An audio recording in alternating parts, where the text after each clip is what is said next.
You had your chance and then you blew it. That is the most absurd statement of the year. Nice. Nice. Oh, baby. I'm in my zone, I'm feeling it.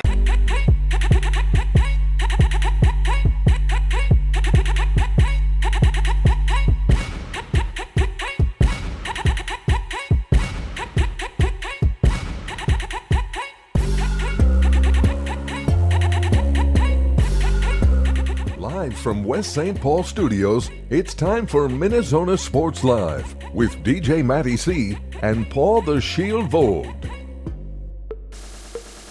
And this is MinneZona Sports Live. We are back, yes. Episode 188, back at it again. Oh, so good to be here. And we've got a lot to talk about. Without further ado, I'm your host, DJ Matty C, a.k.a. Matt Callahan, a.k.a. Callie, a.k.a. Matty C, etc., etc., etc. And all the way from Granite City Studios in St. Cloud, Minnesota, Paul Voldy. Shield, what is going on there, Shield? Boy, you know what? It was a rough day at work. It's been a rough week at work, but at least we can get over the midweek blues at this point with this show as well. And I know I always tend to forget towards the end of the show we talk about our merch. I got the merch bag handy, ready to go for the end of the show tonight. I will not forget all of that. Hopefully things will clear up as we get going here with tonight's show. Yes, and hopefully we can get our quality up here so we can see what you're wearing tonight, because there's a lot to be said with that shirt that you are wearing. So we will wait until later. But with that being said, a lot of people are tuned in tonight to talk about this Wolves game that's happening tonight. But guess what? You have to wait till 9 o'clock. So it's... It sucks, man. I mean, we talked about it before the show. Like, why? Why do you have a 9 o'clock start time? I don't care if it's going to be too late for the other team. Who cares? It's all about us. It's all about us. Come on. It really is. So, but anyway, we're starting off with Wolves. Karlanthonytowns, Cat, is slated to come back, Voldy and Zoners. So... that's really good news. And, you know, the Wolves have been doing A-okay without Cat. But, hey, the more bodies, the better. And guess what? Cat's back, or Cat's going to be back very soon. He will not play tonight. But that doesn't mean that he won't have an impact coming up.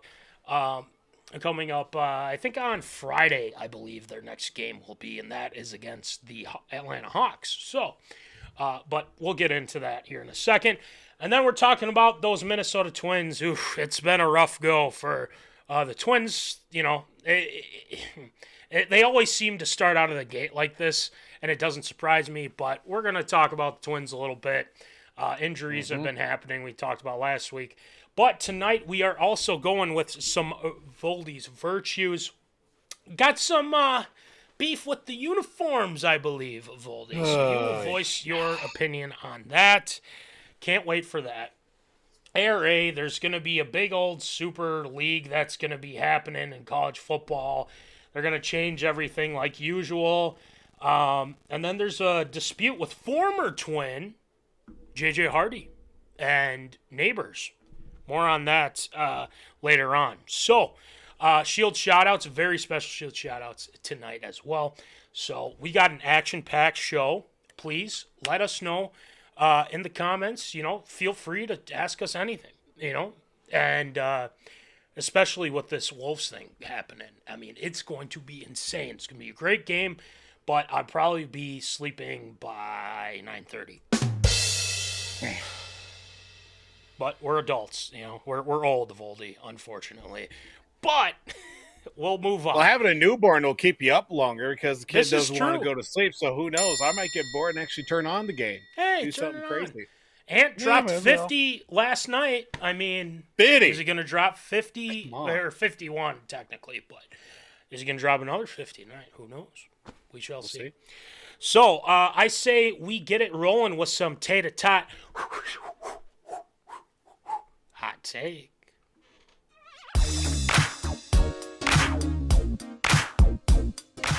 Fresh out of the oven, it's Tater Tot Hot Take.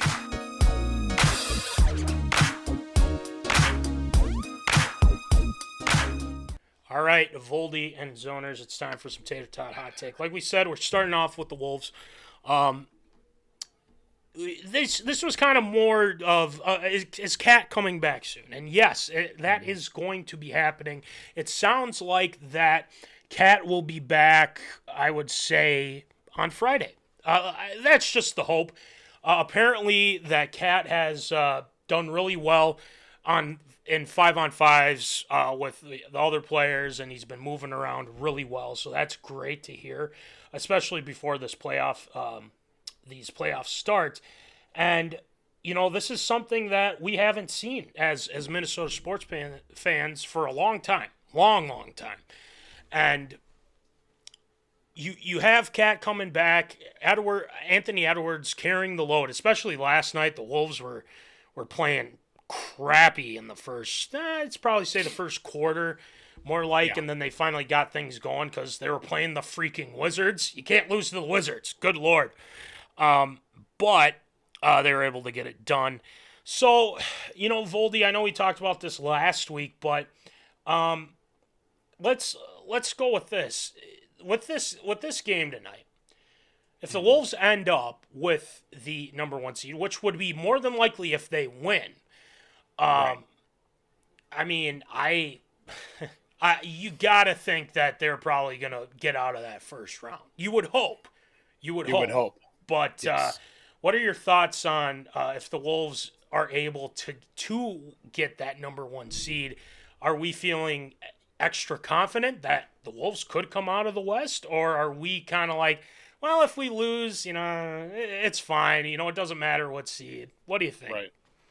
I mean, to get the number 1 seed is already playing with house money, just the way the season has really gone here. Because coming into the year, we were just hoping to make the playoffs in the first place. True. And the fact that we're guaranteed nothing less than last week we were talking about a 6 seed at the worst. Now we're looking at it as if we could be a top 3 seed. We can get a favorable matchup out of the first round and into the semifinals as well. But you obviously want to go for that top seed too, because that earns that merit of being, hey, you were the top dog in the regular season and really strived for that at the same time. I could definitely see it being a promising go. I think it's just one of those, you face a team, a guaranteed 4 times in the postseason. Obviously, there's going to be some adjustments along the way that could really exploit, miscues from, obviously from the regular season and in a matchup as well. I mean, I think what we're looking at here, as if the playoffs started tonight, was it the Lakers would be the 8th seed or something like that? It's very if they come out of the play-in, yeah. I was going to say they've got the play-in going on right now, but yeah, that's still a whole mess within itself too right now. But I feel very confident, of course, making it out of the first round. But at the same time, you keep in the back of your mind, of course, Minnesota being the top seed. Hey, we're feeling good. This is the year.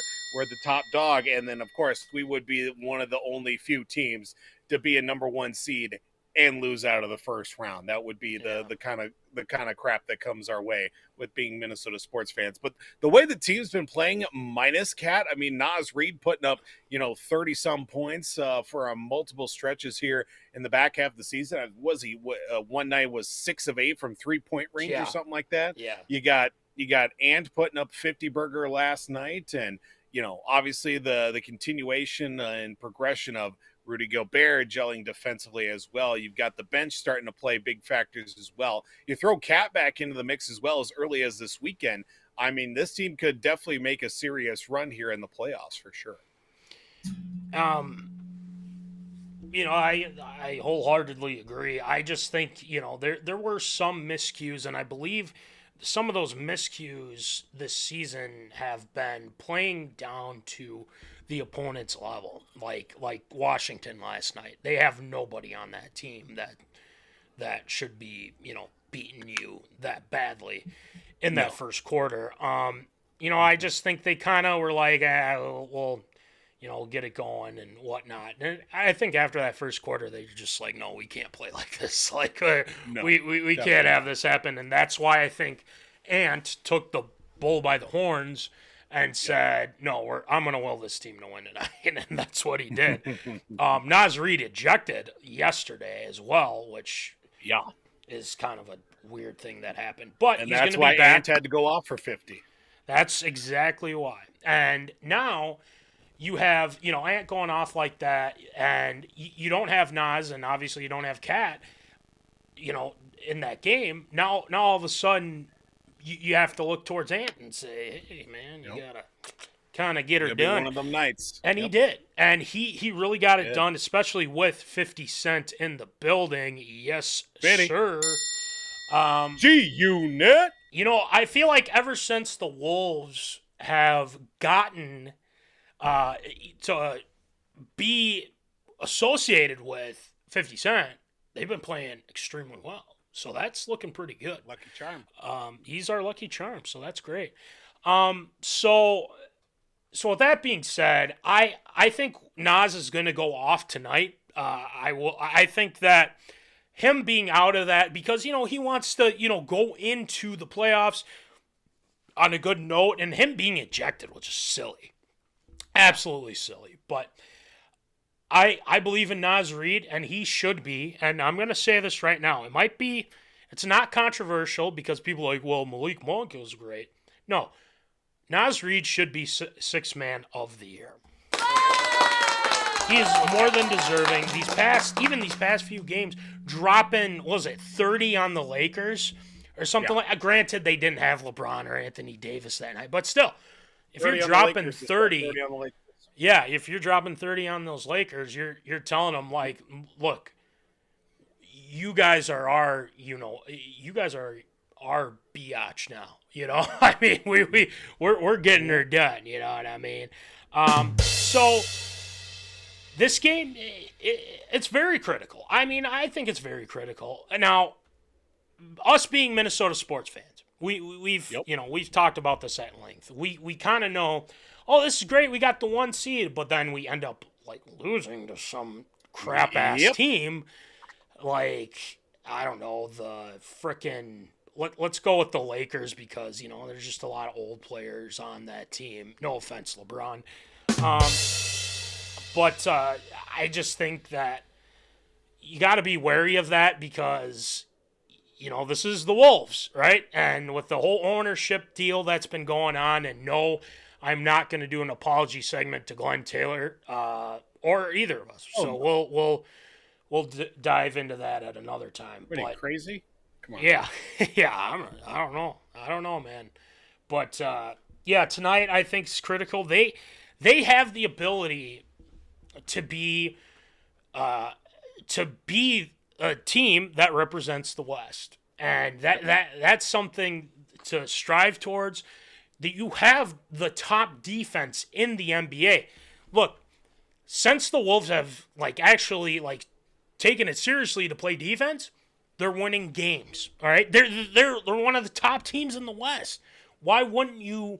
If they would have done this previous years and things like that, what are we complaining about, right? Mm-hmm. So I think this game means a lot to the Wolves. Apparently, Nikola Jokic, I don't know if you saw the quote, Voldy, or Zoners, but he was like, it's really not that big of a game for us, and blah, blah, blah. It's just, I'm just like, oh, okay. Well, I guess since you guys were champions last year, you're just like, I guess it doesn't matter. It's like, okay, he just man. Wants to go back to Serbia with his horses. Yes, that is true. That is very true. So, Voldy, before we move on to Twins, let's throw a prediction out there tonight. Why not, huh? Mm-hmm. And Zoners, let us know as well. I did get something from our good friend Cole Munson. He says Wolves win 112-105, and he said, bank on it. So I was like, all right. Well, hopefully, I want them to win. I think it'd be great to be the first seed. I mean, it just shows how much of progression there's been this season. So he's got that. Voldy, just give me a score, and or if you have the Wolves losing, it is what it is. But what do you got? I got Wolves winning. Give me 112-103. Ha ha! 2-point difference. Take that, Munson. I love it. I'm gonna go. Let's do this. I'll go 120, 109 Wolves. So, all right. I think they get to 120, and I think a lot of their points will be scored by Ant and Naz Reid, and I think Conley's playing tonight. I don't know if he's doing or if they're doing the veterans rest thing, but I think he's playing tonight. So we will keep in tune with that. But go Wolves, and playoffs are starting. They're getting very soon. 3 more games left if you include tonight. So they got the Hawks on Friday, and then I believe on Sunday their last regular season game will be against the Suns. So another team that's fighting for positioning in the playoffs. So we'll keep you up to date on that, and we'll go from there. All right, let's talk about a team that started the season bleh, bleh, bleh. The Minnesota Twins. Well, those Minnesota Twins have been pretty bad. Yes. If I know they won today, but they can't hit water if they fell out of a boat. Funny. So this doesn't surprise me because I feel like, and I said this to you before we started the show tonight, Voldy, that the Twins clearly always start off like this. There's never a point in time where they, start off hot and, go on this hot streak. No, they're just so mid. They're mid, as the kids like to say these days. Their pitching has actually been okay. And, if you will, I will say this, that Bailey Ober actually had a pretty good game against the Dodgers the other day. Yep, he did. Now, I'm not going to give him his flowers because he might be good one day, and then he might be absolutely terrible next outing. So, no, there won't be an apology segment for Bailey Ober just yet. So, but the bats haven't been great. Edward Julian had a great game today. I think he had 2 home runs, or unless it was just one. But Julian is starting off hot, but everyone else is just kind of. Kepler's on the IL now, so we got that going for us. You know, what do they need to turn it around? That's a great question. Voldy, at this point, you know, now that they're that many games in, they took on the Dodgers, which, you know, they have a pretty good team too. Don't get me wrong. But what do you think the Twins have to do to kind of turn this around and say, you know, hey, we got to, you know, get going here, because Rocco Baldelli is just going to be doing the monotone crap, you know, again and again until he actually has to do something. So what do you think? I think really one thing you got to take a look at too is obviously how the lineup is being constructed. Obviously, a couple of injuries early on. We're moving things around, trying to get guys into the right spots as well. Obviously, with Kepler now on the IL and extended absence of him too.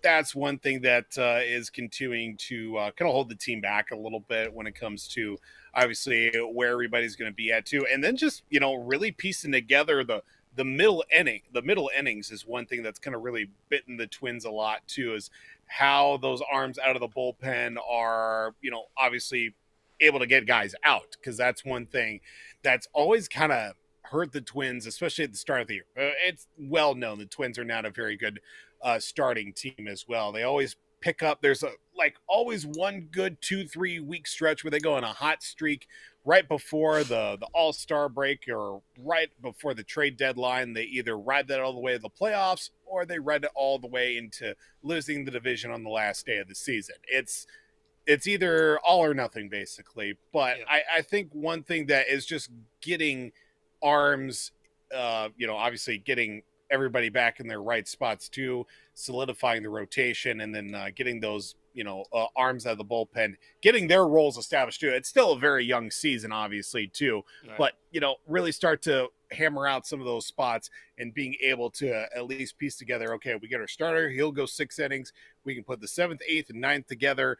We'll be good from that point. We can ride that through and, adjust from that point as well. That's kind of what I kind of see as the season's kind of come along here for the Twins.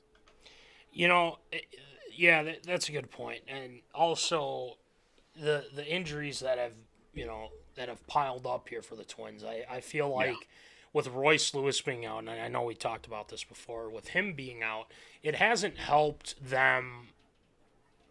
It's like, well, that's kind of our guy that kind of gives us that juice to, get us going. And, you'd have to rely on Correa. You have to rely on Byron Buxton, who actually had a pretty good game today. And he's not hurt. Mm-hmm. He's not hurt yet. This is great. Knock on wood. But the good news is that they're going to be back. It's still early in the season. And no, I'm not going to go off and say, damn, Pollard's pitching. Like, I'm not going to go that far because it's still early in the season. They've got time to figure this out. And our Pablo Lopez is obviously the ace. I mean, it's that simple. Joe Ryan, and then Louis Varland is, his first outing. He got the loss, and he's got a 6.75 ERA. So, that's, welcome to the big leagues, kiddo. Exactly. So hopefully things can kind of, be resurgent for him and whatnot. So I think they can turn it around, and especially when you have a weak division like you do, and it comes to a point where the bats will wake up. They'll be able to do what they need to do. But the question for me is, can Rocco gather the guys together? Who's going to be that locker room leader, too, that's going to get them to play how they want to play?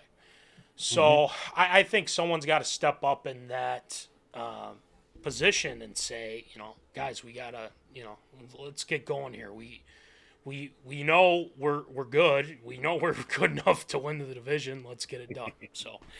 yeah. Fingers crossed for these Minnesota Twins. So, who do we know who they have coming up here after the Dodgers? I believe they go. I can't remember who it was now. Shoot, was it? I don't know. Was it a National League team again? I don't know. Probably. Anyway, zoners, let us know. and whatnot. And we will see who they got next, and hopefully they can turn it around, get some hits. And Jose Miranda's back. I believe he played third, which is kind of weird too, but because he's listed as a first baseman and a DH, so I was like, oh, I guess he's moving to third. So I guess that's interesting. So with that being said, we move on to virtues. Voldy, you've got a very interesting virtues this week. I think this is a perfect time to do it since baseball season has pretty much started and whatnot. Yep. But the uniformity, I believe, is dead from what you are saying. So I say we go to the Temple of Wisdom. We try to iron this out with Voldy's virtues.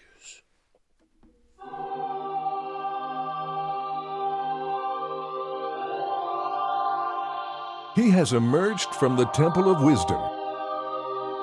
Gather round for Voldy's virtues. All right, we are in the Temple of Wisdom. Voldy, enlighten us with your knowledge. Of course, one of the hailed pastimes that belongs to Major League Baseball is obviously the look and presentation of some of the best players in the world on your television screens and in person when it comes to Major League Baseball in uniforms. Major League Baseball teaming up with Fanatics, or at least them being the distributor for the uniforms provided by Nike as well, have come to a partnership, or at least did at the start of the season, which already held mixed reviews of how the overall look going into spring training, and obviously now a 10th of the way into the season for Major League Baseball. The uniforms are now slowly but surely being the major headlines out of Major League Baseball, as opposed to, say, I don't know, the actual game or the actual players as well. More than 10 games into the 2024 Major League Baseball season, and I wish I could say things have been good. Well, unfortunately, not so much. Arm injuries are piling up. The A's are moving to Sacramento. More on that coming up with A. The Twins and the Red Sox both suck. And Nike's Fanatics uniforms debacle continues to go on for no good reason whatsoever. Of course, the big notes with the start of the season came down to really, of course, we talk about the look. You look at the uniforms from last year going into this year as well. Letters for names are smaller. They just look cheap. They look like the ones you pick up at the pro shop or order online through those Chinese websites as well. Not going to say that's never a bad thing, but for a Major League Baseball uniform, that's definitely something you don't want to see with, the likes of like Mike Trout, Shohei Ohtani, and the list goes on and on with some of the best players in baseball looking like guys that, don't look like they should be out on the field as well. Fans and players alike have really voiced their displeasure over the uniforms, including the see-through pants, the mismatching colors with grays, as even some teams won't even have their full uniforms to their full repertoire until later this season. Case in point, the St. Louis Cardinals tend to bring their road blue uniforms on as well. That started last season or the season before. And Fanatics is just saying, yeah, we don't have those yet. We're not going to be getting those till later this year. And even the Twins don't even have their full uniform set at their disposal at the start of the season. Just the other day, I think it was either yesterday or Monday, that a player for the Tigers sliding into home plate and his pants literally split at the seams. And I'm no seamstress itself, or at least I don't when it comes to pants, but baseball pants, at least good quality baseball pants, should not really do that when it comes to obviously being of a high quality material, or at least something that can be used on a baseball field. I've seen a few players even go against uniform regulations with how the season and how the feel of the uniform's gone. They've even gone back to pants from even last year or even the season before. Is Major League Baseball going to say, hey, can you not, you're not going to do that? No, I haven't really heard any negativity out of it, but they just want to be able to at least put something together that makes them look like a professional baseball player, while not so much looking as if a bad youth travel ball team as well. Here's the issue that I really have, boiling it all down to many factors that come along with this. Obviously, the mismatch in colors, the see-through pants, and many other things as well. The fact that before even the season, the head honcho for Fanatics, Michael Rubin, a guy that you probably know who he is, but you look at him and you say, this guy's not a billionaire. He's just an accountant or something. No, this guy from Fanatics even came out and said, not even, a few days into spring training, pardon the language here, but we're getting the shit kicked out of us when it comes to the uniforms as well. Not really instilling a lot of confidence in fans, players, even uniform connoisseurs such as myself to say, this is a quality product. This is what we're presenting to you. This is better than any uniform that you've seen ever. The fact that they're not addressing the issue right now, they just keep throwing up all these smoke screens like, hey, here's a new City Connect uniform that came for Philadelphia, which is trash to say the least, but that's Philly for you in that. They're using that to keep us distracted, but it's not really working. The uniforms still suck. The City Connects that they've unveiled, like the Phillies, are at least rough to say the least. I don't know where they come up with these ideas of like, oh yeah, this is supposed to be the city of Philadelphia. Like using the city's flag colors as the basis of it. What's wrong with the powdered blues? What's wrong with the classic cream jerseys, the pinstripes, the Saturday night specials that they wore one Saturday back in 1975 or something like that, that was worn for one game? Still a hell of a uniform that they had back in that time. In this day and age, you would think that accountability would be the big thing as well. But you look at it as thinking as a company coming in, as they say, as they would need all the good press that they can, such as Fanatics, which has been roughed up over the last few years, so that they can especially get all the good press that they can going into America's pastime. So far, with the cooperation from Fanatics and even Nike as well, I guess Nike is just, obviously is just a swoosh on there, but Fanatics is the one that's distributing the uniforms. For lack of a better term, they've booted the ball and is saying that they're taking the necessary steps and moving forward. Is this good business talk for saying, we know we fucked up, but we're not going to be doing anything right now because we make millions and you're just a bunch of dumb peasants. Shut up and watch baseball. So if baseball was on its way out and circling the drain, as the lower third does say, when it comes to baseball uniformity, if that's not already dead, this is just another nail in the coffin for Major League Baseball, as Rob Manfred, who was announcing his retirement 5 years from now, should probably consider it a little bit sooner, especially with uniforms and the uniformity of Major League Baseball well and firmly dead. Well, all I can say to all of that is this is Zimmer-esque right here. So that's kind of how you can sum it up with that. I don't know if you saw this, kind of more on a lighter note here, Voldy, that the NFL teams are able to have a third alternate helmet / jersey combo. Did you see that? Yes, so I did see that. At least somebody's getting it right nowadays. Right. And they listen. You know what I mean? Like, there's so many, obviously the NFL has a lot of faults. I mean, don't get me wrong. But, like, with things like this, at least they look cool. Yeah, true. That is very true. But I kind of look at this as, how can you screw this up? You know what I mean? Like, you have the history with a lot of these jerseys that people, wear and whatnot. And, back in the day, and obviously the powder blue twins are one of our favorites, as we, said here on this show. But they decide, City Connect. We're going to do what the NBA does, and it's going to be similar to what the NFL does with the color rush stuff. And it's like, no, it's not. It just sucks. You know what I mean? It sucks. And, that I think it comes down to Manfred here. And I think you are exactly right, Voldy, that this is pretty much saying, well, we're just gonna leave it as is, and you guys just worry about, row your own boat. Mm-hmm. Is kind of what they're saying here. So, I'm sorry, that's the way it has to be. I guess that's the way it has to be, Voldy. Yep. So, Zoners, let us know what you think of this. Obviously, yeah, that Phillies one. Ugh, oof. I saw Bryce Harper wearing that thing. I was like, ugh, Rough. doesn't look good. Rough. Very, Mm-hmm. very much so. So MLB being MLB here. So that's what we Exactly. got. All right. Great job with Virtues. Thank you, sir. Voldy. Voldy, there's a lot to talk about with ARA. And Coach Cal is going. And no, that's not me, by the way. Gotcha.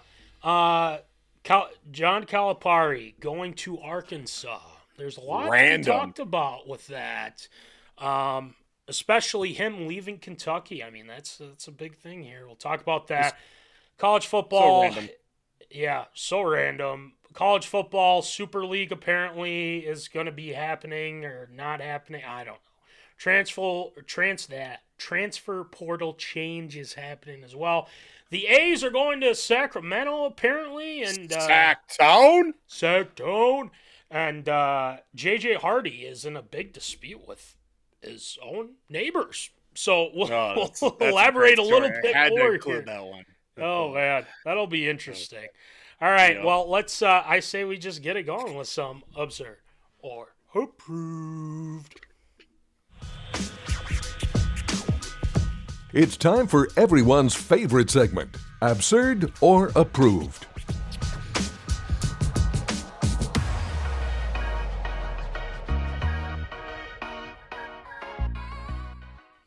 All right, it is time for Absurd or Approved. So, Voldy, why don't you rattle them off for us, please?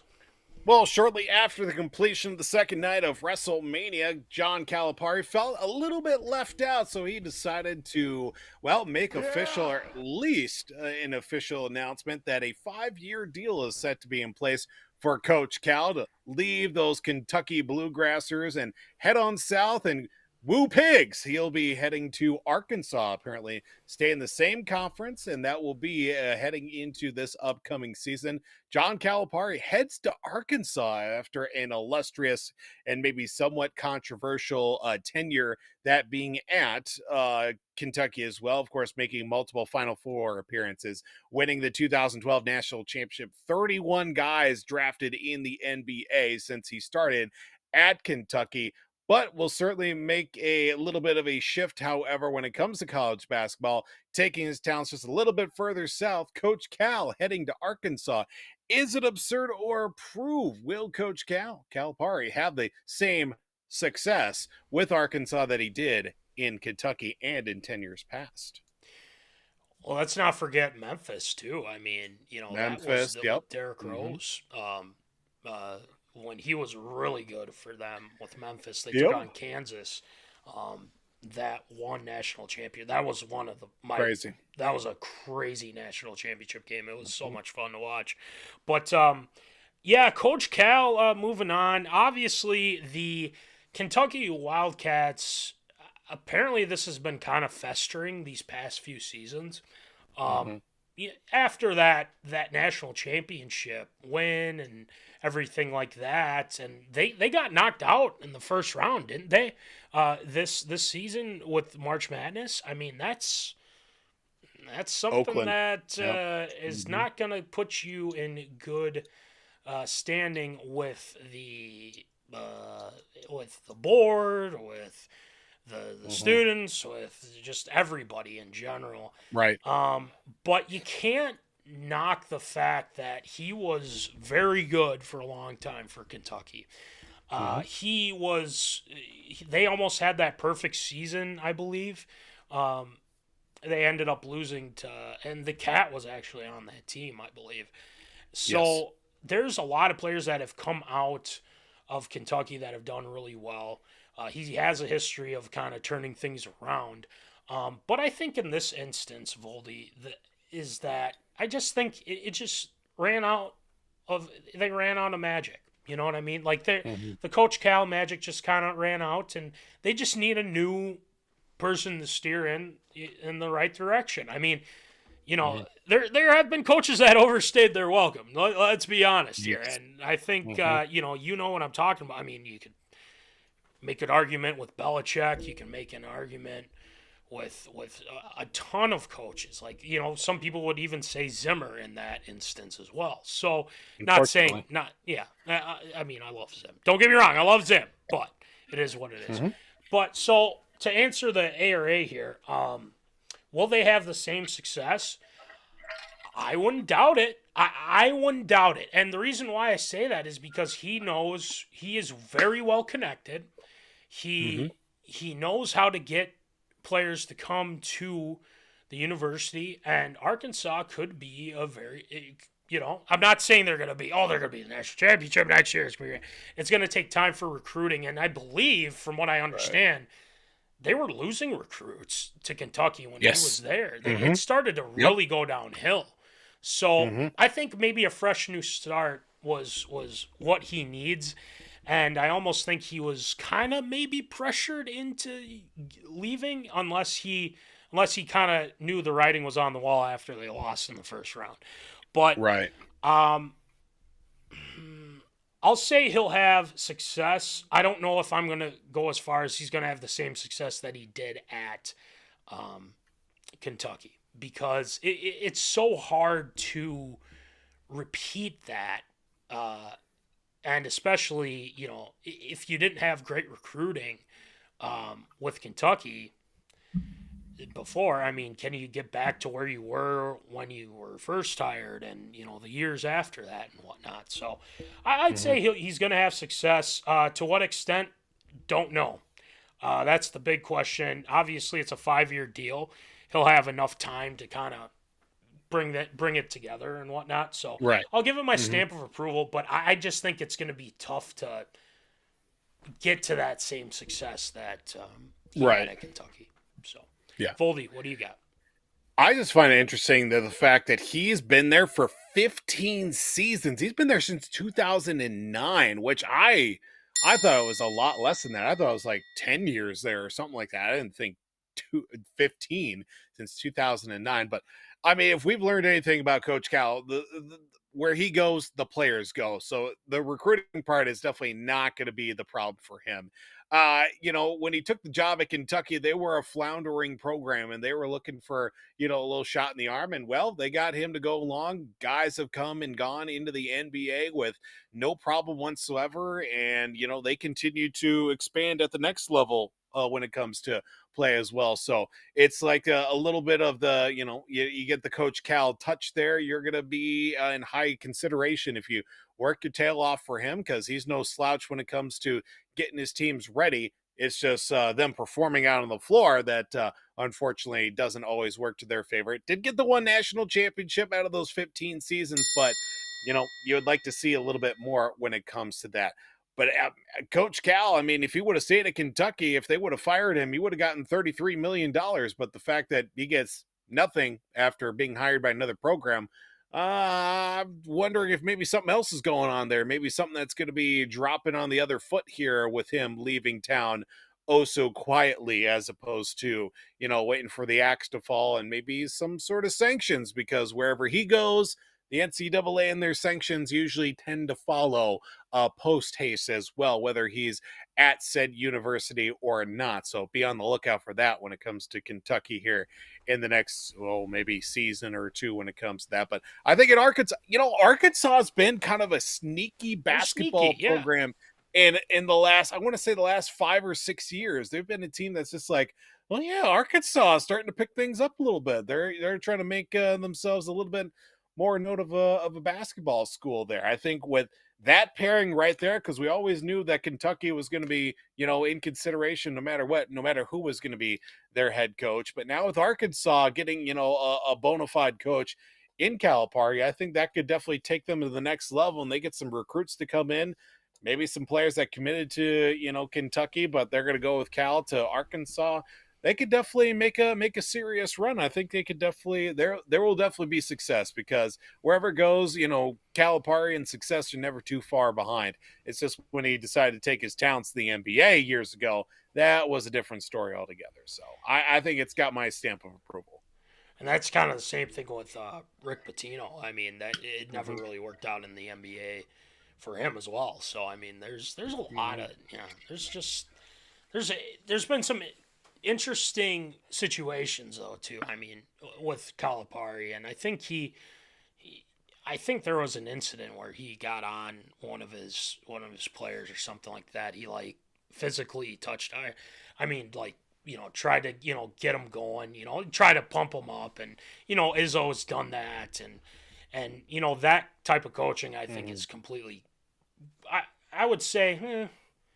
I wouldn't say it's completely gone, but it's been gone for a little bit now. So something to kind of think about too. I mean, it's just I think he's a great coach. No ifs, ands, or buts about it. But again, he's got to fix the recruiting. I mean, he's got to get guys to go to Arkansas. So they'll be a sneaky team. I think they're going to be a sneaky team again coming up here with Calipari. So. All right, next one, Voldy. Well, if the world of college football couldn't get any more possibly confusing, let's just clump everybody together and let's just call it a day. A group of university presidents and sports executives have their eyes set on creating a college football super league that they believe could save college football in itself. Now, according to a report that was picked up by College Sports Tomorrow, they said that the plan would include such things as promotion and relegation, just like they do in European soccer as well, when it comes to teams moving up to the next level, and then teams also moving down. There would be no playoff, no selection committee, and a system that would take place of the NCAA and the college football playoff itself. Now, according to the structure itself, it would have 7 10-team divisions consisting of the top 70 programs in the sport itself. Now, an 8th division would also exist that would be made up of teams promoted from the second tier, which would consist of the remaining 50 FBS teams as well. Now, the top 70 programs would never be at risk of being relegated, but there would be an incentive for those teams in the second tier to win their way into contention for a title itself. Now, a playoff would be made up for the 8 division winners plus 8 wildcard spots, which would be decided similarly to the NFL using the win-loss records and also tiebreakers as well.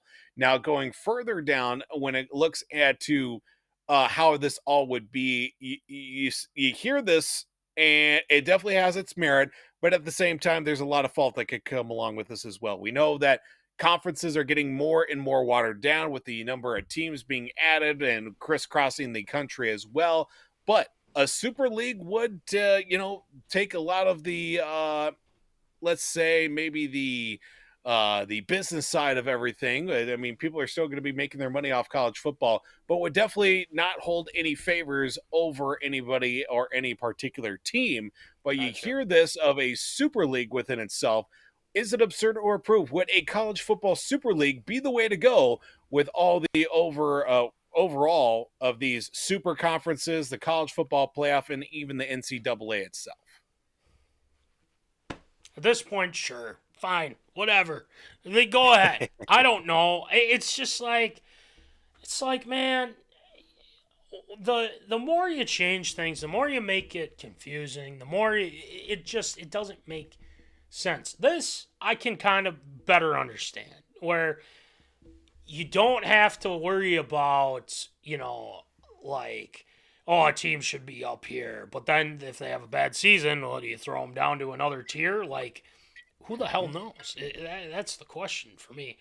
Having a super league, I mean, sure, go ahead. I just don't care anymore. It's like, just figure it out. Do what you want to freaking do. No one's going to, I mean, the thing is, no one's going to try and, fix anything to try to make it, it's just like, just keep it the way it is. And we've said this multiple times, but that's how they want to do it. And, apparently, like you said too, very similar to the win-loss records and tiebreakers, to the NFL. So there's that to be factored in, which I'm a fan of with that.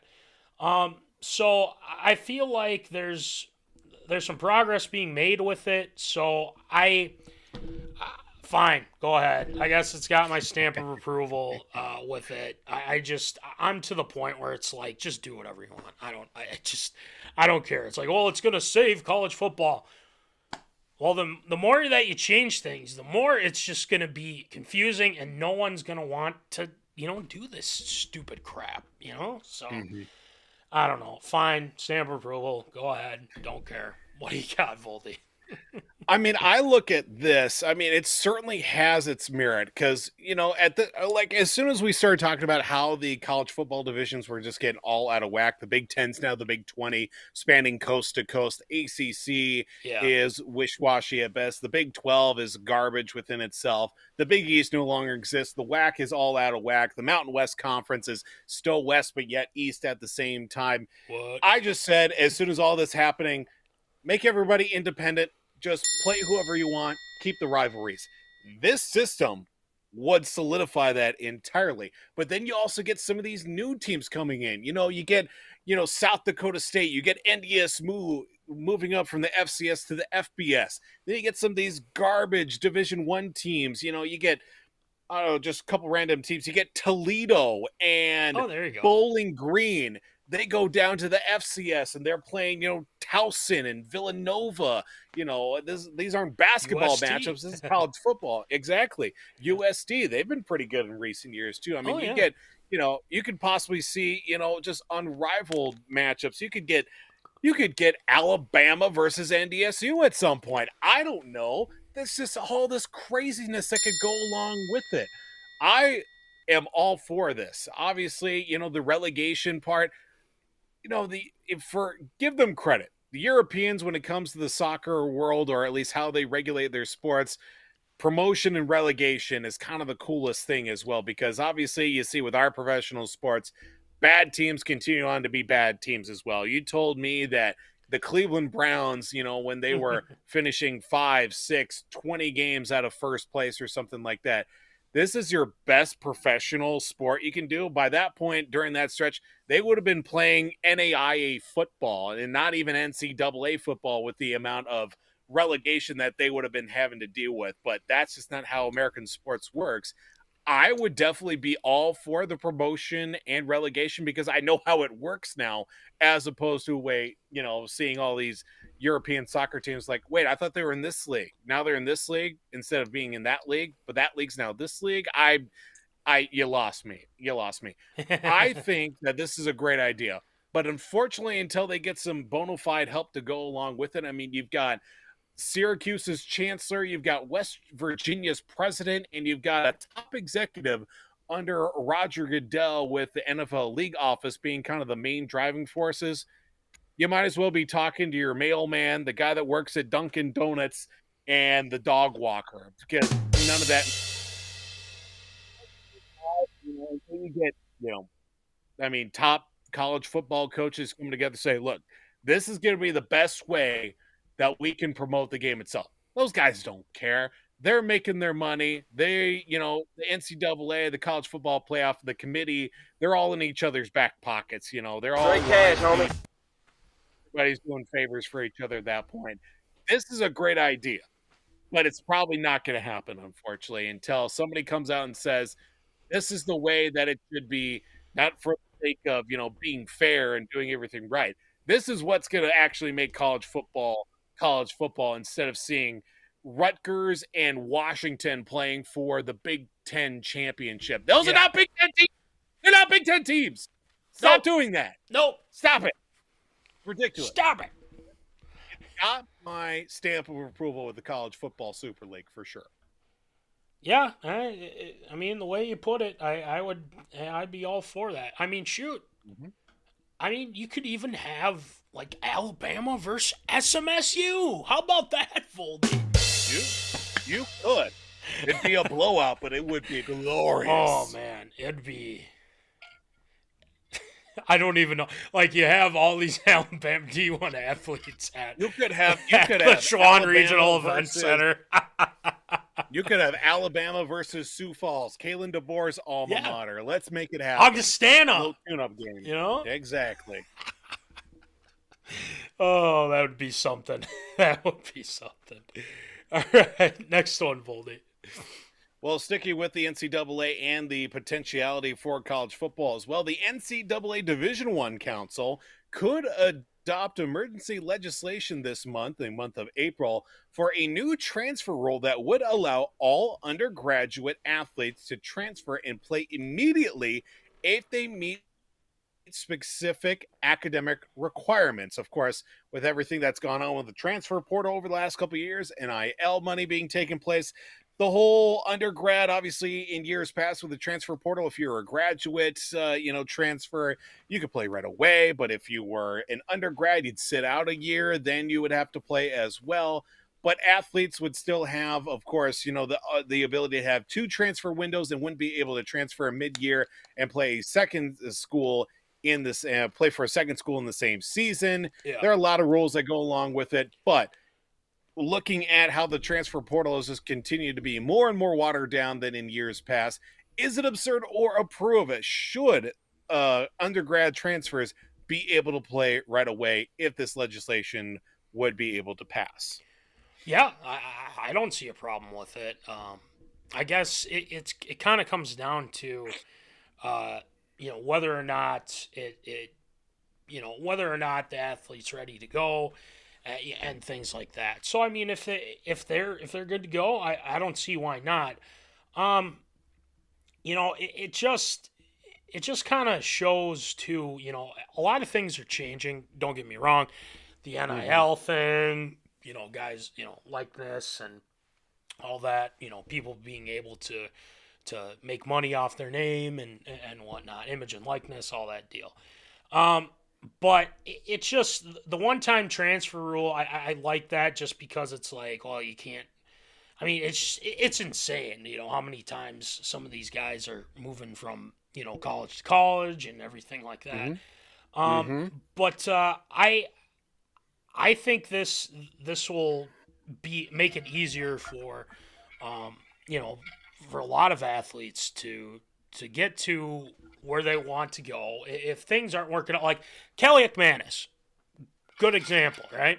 He obviously things weren't working at Minnesota. Maybe he'll have a better opportunity. Where did he go? Do we know? Somewhere out east, I think. Was it somewhere out east? Yeah, it's something like that. I don't remember. So anyway, I mean, I guess you kind of have that, and I think Joe Burrow was with Ohio State, and he was like listed as the 3rd quarterback or something like that, and then he decides he transfers over to LSU. So Penix, another guy that did transfer as well.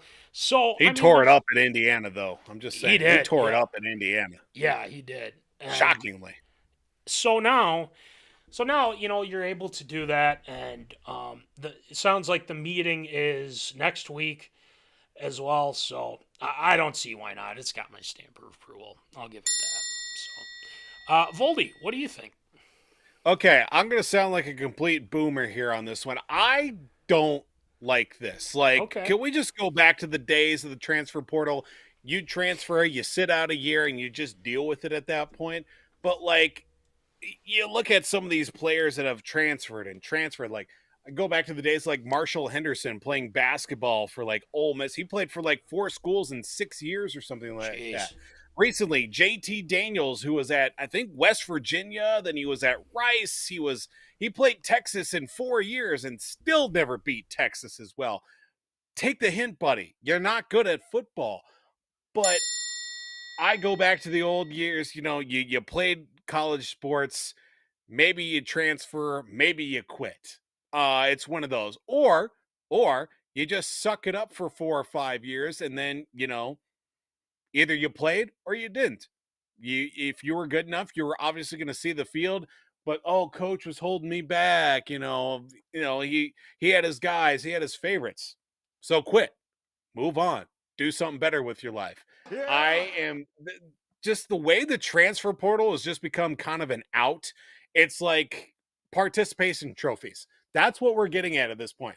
Oh, this is a little too hard. Let me go somewhere where I can be an absolute stud at this slacker school that's been begging for a star for, 15, 30 years. And I can be that guy, pad my stats a little bit so I can feel good about myself instead of competing at the highest level in the toughest circumstances. So that way I could be the best at any field that I choose to go in, whether it be professional sports or in life itself. I hate the transfer portal when it comes to, oh, I didn't like it here. The coach didn't like me. The system wasn't right. Then change, do something better, adjust, become a better player, become a better person. I am sick of the transfer portal and all the rule changes that we have to go along with just so that we can make people, athletes, student athletes feel better about themselves. Life's tough. Be tougher is what I come down to it. I think this is completely absurd. It's stop with the rule changes. It's hard to keep up what's current, what's right, what's wrong. Am I right? Am I wrong? Are you right? He's wrong. What's going on? I don't even know anymore. Right. So real quick, if they approve of this, which, again, there's probably going to be a lot that are going to do that. But the thing is are they able to prove themselves again with this other team? Like what type of promises? Who knows? Yeah, and that's the question is like, what type of promise have you been given from the team that you're going to transfer, or the school you're going to transfer to? Excuse me. Mm-hmm. That's my question, because a lot of guys do this and they're not successful in doing that. So what's the point of, doing this transfer? I think it's beneficial for guys to do this. I mean, I just think it comes down to, are you going to play? Are you not going to play? If you don't think it's the right opportunity and you go to the school and you do great, good for you. But if you go expecting to be given a spot, well, that's on you. So, I mean, it's kind of their decisions, and it is their decision, I would say. But this is just ridiculous of how some of these guys are like, well, I'll be starting quarterback for sure with this transfer. That's not guaranteed. You have to, you have to put in the work. So, Right here's what a case in point. I was talking about JT Daniels, just looking him up here. Yeah. JT Daniels, USC 2018-2019, transferred to Georgia 2020-2021, then went to West Virginia in 2022, and then to Rice this past season. Lost to Texas every single time. But he's from California, so it doesn't even really matter. Good but Lord, nonetheless, man. Just ridiculous. Like, the transfer portal is just become... You should be limited to how many schools you can transfer. Exactly. That's why these policies are in place. You suck it up for 4 years. You deal with it. You quit. You go work on cars. You go become a banker. You become a drug Play addict. basketball.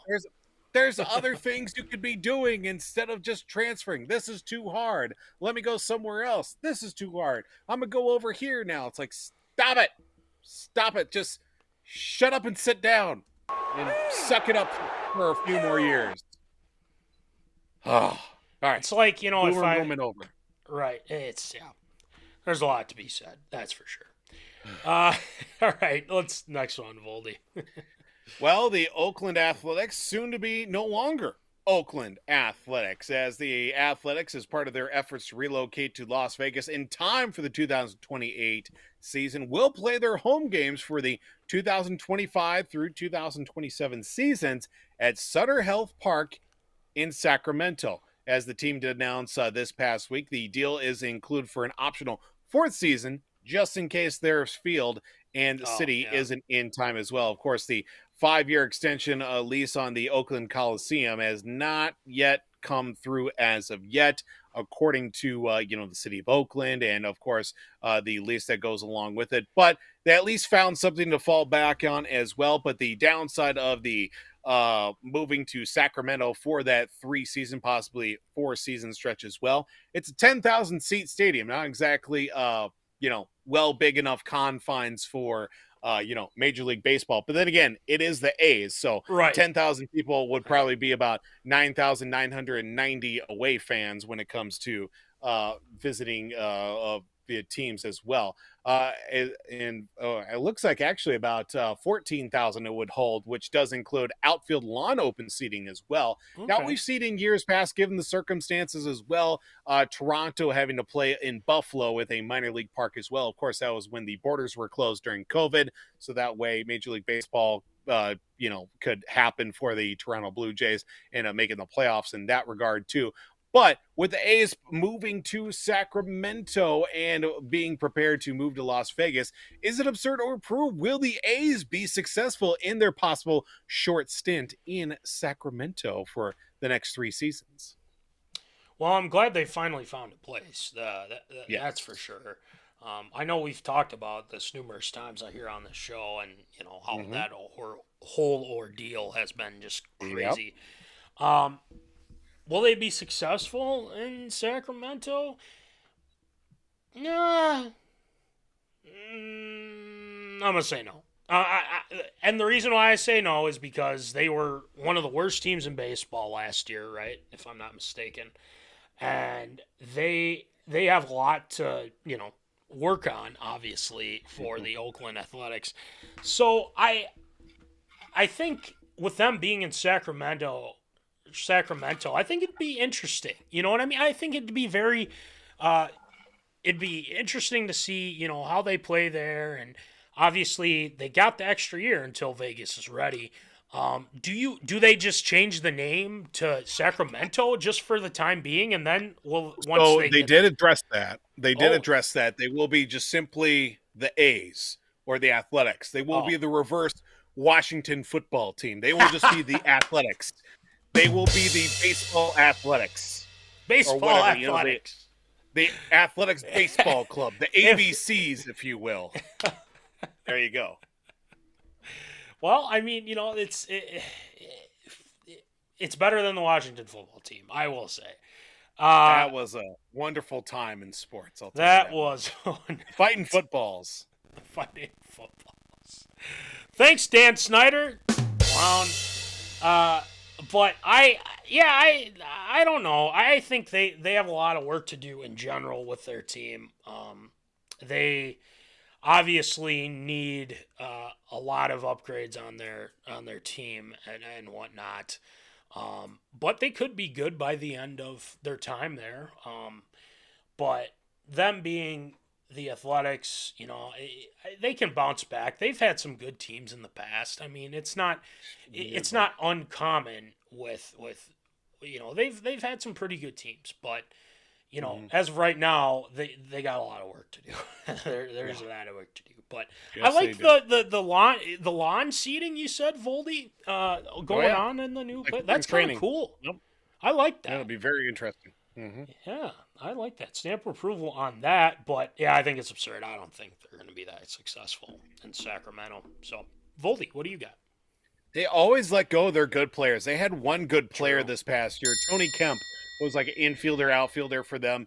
And just somehow they just cut him. They just let him go right before the start of the year. And he was in Cincinnati to start off at spring training. And then now he's in Baltimore right now. So he's in a pretty good spot for him too. I've always been a fan of Tony Kemp back in his Vandy days. He also played for the Rochester Hunkers when I worked for that team for a summer. But nice. A lot of it came down with staying obviously in California with the local broadcasting revenue and ultimately keeping them away from possibly relocating to Salt Lake City as they are looking to expand and bring in a major league franchise at some point in the future. It'll be a big bonus to Sacramento, but just the downside is how you're going to make it look and feel like a major league park or at least major league facilities with it being a minor league team as well. Obviously, 81 home games for a major league season, and also, I believe, an additional 56, I think it is, for the minor league season too. So that field's going to be well used. 75, actually. 75 minor league games from late March into early October. Be very interesting to see how that all plays out. Of course, with it being a 3-year stretch for them. Maybe some prospects will come through, but knowing the A's, they will definitely find a way to trade away those prospects and make things well known for them. Because seen some promising players come up for them in the past that end up being part of trade bait, or they have a couple of good seasons there and end up being cut because the A's don't know what to do with their franchise anymore. Will they have success? No. Unfortunately, no, they will not. And I'm sure a lot of people will be very, very happy when they move to Las Vegas, but that is yet to be seen. It's completely absurd. Yeah, that's just how it is. That's especially when you've created this. I feel like they created it themselves, the whole organization. So we'll see.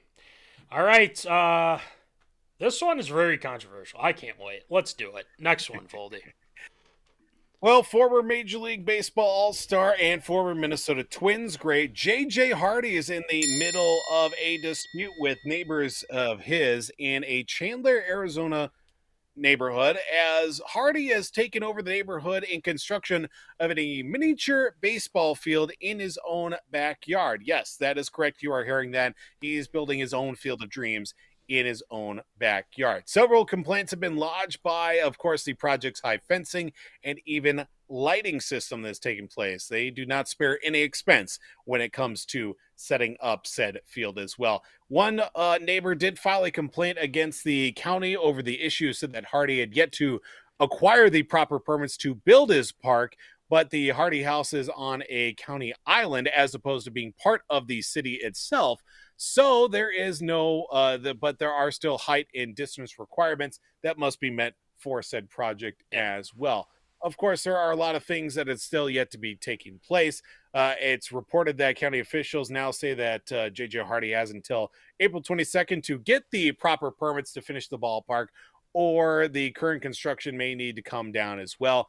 As of this past week, no comment has come out of the Hardy house, but I don't know if you've seen the video of the news report that's taken place, that it would taken place and posted on the app formerly known as Twitter in X. Yeah. It's a pretty decent facility he's got going on there with jjhardy being the recluse that he is since leaving Major League Baseball. Is it absurd or approved? Should jjhardy be able to keep construction of his backyard baseball field? Well, before we get to that, we do have some zoner comments. Lucas, our guy Lucas says, "Let's go, let's go." I love it.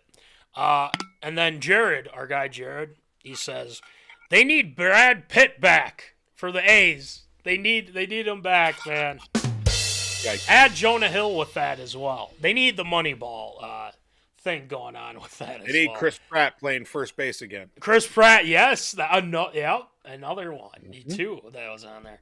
So Voldy, I didn't get a chance to watch it. I'm literally watching it right now. I'm not hearing any audio just because I wanted to just see what it looks like. Holy shit! It's awesome. It's awesome, is what it is. That is really nice. Total Karen moment from the neighbor. Oh yeah. They're pissed. I mean, it's insane. So I'm gonna take the good old iPad. Look at it.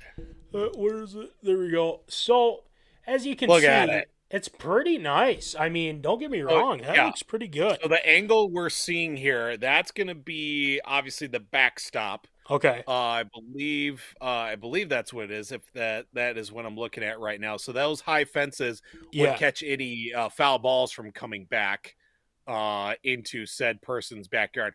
Also in that house right there, that's with those poles up as well, there's a pool back there too. So I mean, definitely making a whole experience. The one angle that I saw from the neighbor that filed the complaint too, that person's backyard, you could see the poles, the fence poles or whatever, and then the pool's just like 20 feet from where the poles are or whatever. So I mean, not terrible, but at the same time, I can definitely see the frustration when it comes to how that all plays out. Well, he's got to meet the permit limit or whatever you're talking about too. Mm-hmm. Is that a tennis court and a golf? Wait. Does he have a tennis court and a golf thing with this? I mean, this is like probably.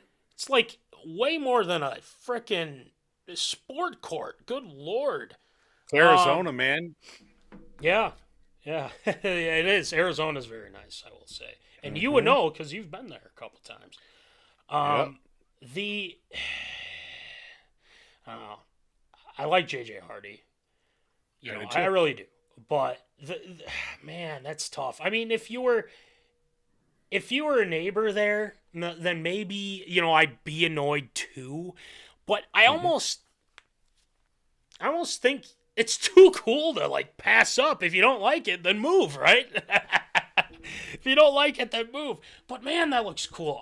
I would hate for him to have to take it down. I mean that would. Right. But here's my question: where do you get all this money? From his playing days, Probably obviously. smart with his contract, yeah. Yeah, very true. I mean, first of all, it's very cool looking and everything like that, but he's got to have the proper permits and things like that in order to do it. Lighting can be a big issue here, especially I believe when TCO, and I'm not trying to compare I mean, obviously, the TCO Performance Center that the Wolves have in Eagan here, the lights were way too bright because you have Eagan over, but then Mendota Heights is just across the way, and a lot of neighbors were complaining about the lights and things, so they had to change it and whatnot. So I think the big thing here is how is this going to be constructed? Is this going to be going on all the time? Like, I feel like he has to like keep the neighbors in the loop too. So, but I doubt that that'll happen. They obviously don't want it, but he better know what he's doing here. So, to answer the question, yeah, I think he should. It's got my stamp of approval as long as he's got the right stuff, and as long as these neighbors don't sue him or anything like that for all that stuff. No. I don't know. It looks sick. I mean, that's so cool. I think it looks really sweet. So, Right. It's got my stamp of approval, but who knows? There's going to be a lot of people that are going to be like, you don't know, you're not living there, blah, blah. Huh? Looks cool. I don't know. Jared says the next Benny the Jet is coming out of that field. LOL. That is true. That is true. Right. Great Sandlot reference right there. Hopefully there's no big dog as well to take all the baseball. No, just angry Karen. Yeah, angry Karen. Oh, man. Too good. All right, Voldy, what are your thoughts? I mean, it's got my stamp of approval. If he's got the proper paperwork filled out by the time that the deadline meets as well, there's no reason why he shouldn't be able to do this as well. You've got the money, you've got the space, you've got the law on your side. There's no reason why you can't do it as well.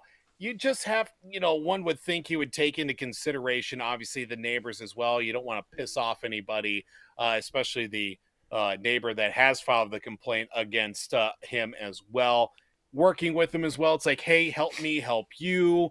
We'll be setting, guidelines as well. We'll have the lights. Sure. We'll have them shut off by, 10 p.m. during, 9 p.m. during the weeks, 10 p.m. on the weekends, things of that sort as well. We'll keep you in the loop if anything should change, or if you have any sort of, social gatherings or something where, a number of people will be around.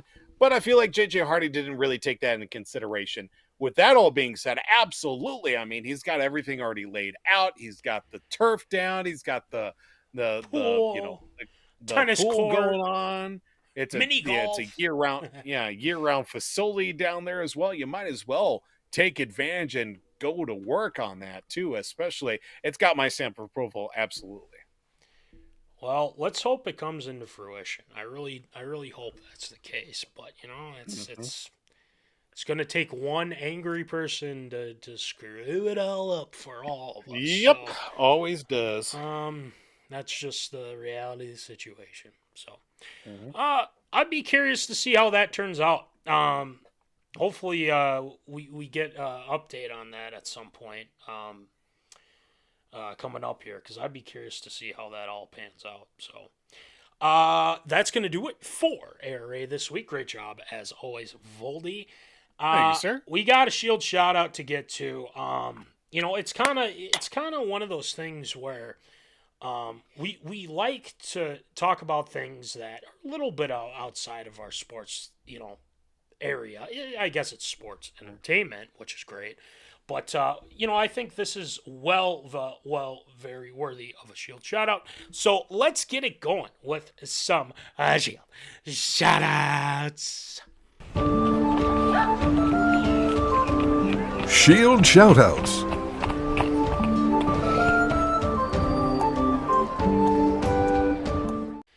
All right, Shield, who you shout out tonight?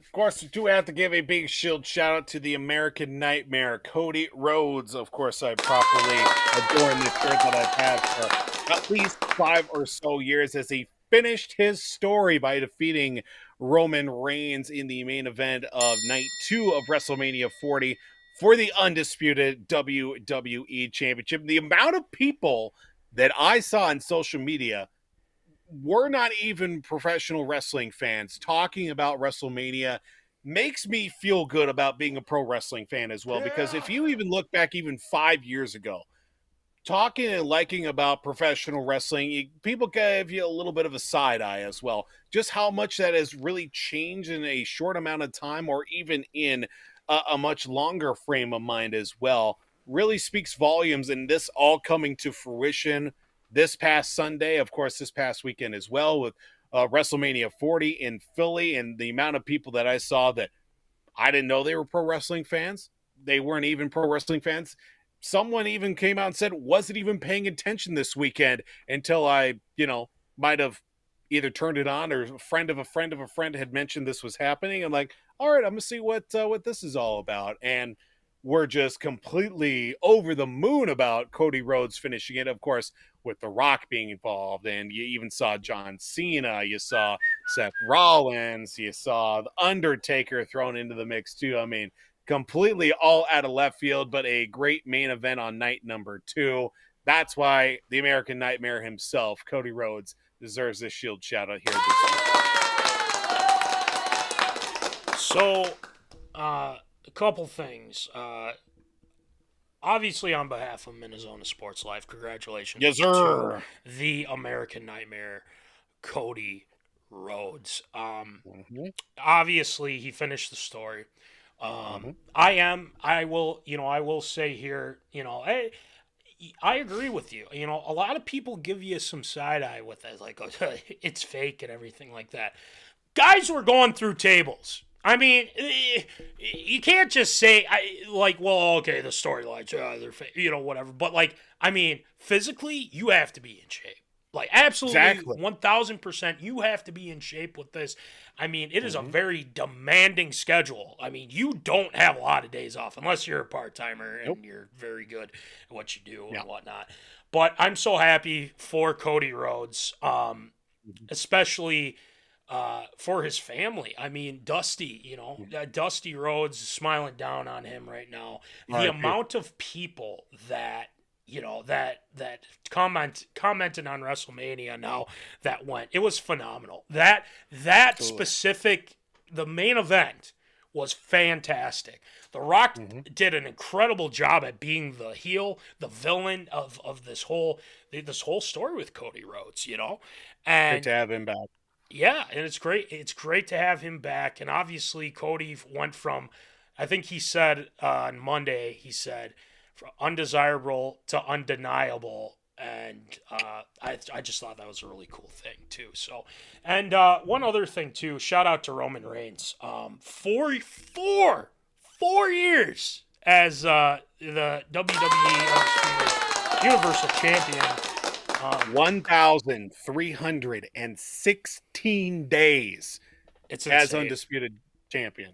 That's crazy. So that's a lot of respect, and he obviously turned heel and whatnot. You added the Seth Rollins thing, Undertaker showing up, Cena. I mean, just the classics, and all the people that came out after he won, his wife, his family, Cena, Randy Orton, Sami Zayn, Kevin Owens.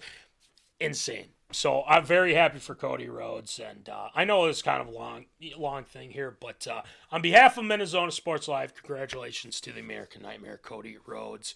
Whoa! I love that. The fans loved it too, so it was great. Stamp approvals all around. Great job with Shield shoutouts this week, Voldy. And yeah, that's gonna do it for episode 188. You guys know the deal, okay? We still got merch. We got plenty of merch that you guys check out. We got the shirts that are $20, $5 shipping. We've got the hats as well.